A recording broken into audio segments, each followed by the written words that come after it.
আমি যেভাবে ঝটপট বাহিরের কেনা মিট বক্স থেকেও অনেক বেশি মজার মিট বক্স বানিয়েছিলাম, একবার হলেও এভাবে ট্রাই করে দেখতে পারেন। যারা রেগুলার বাইরে থেকে মিট বক্স কিনে খান অবশ্যই তারা বুঝতে পারবেন যেটা আসলে কতটা মজা হয়। তো আমি হচ্ছে এখানে আগে থেকে মেরিনেট করা চিকেন ছিল, তো সেখান থেকে সলিড চিকেনগুলো এরকম একদম ছোট ছোট পিস করে কেটে নিয়েছি। আর এর সঙ্গে নিয়েছি আলুর পরিমাণটা এখানে একটু বেশি দিয়েছি যেহেতু আমার বেবিরা আছে।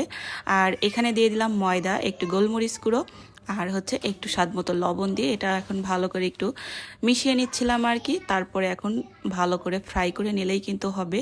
আর এই তো তেলের মধ্যে ছেড়ে দিয়ে আমি একদম মুচমুচে করে ফ্রাই করে নিব। তারপরেই কিন্তু এর সাথে আর কিছু অ্যাড করে নিলেই কিন্তু হয়ে যাবে।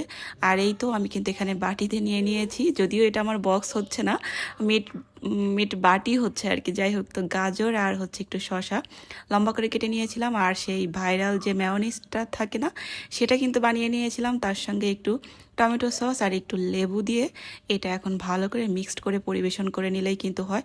দুর্দান্ত মজা ছিল বানাতে। আমার 1 ঘন্টা সময় লেগেছে, খাইতে 5 মিনিটও সময় লাগে না। আর কি যে মজা!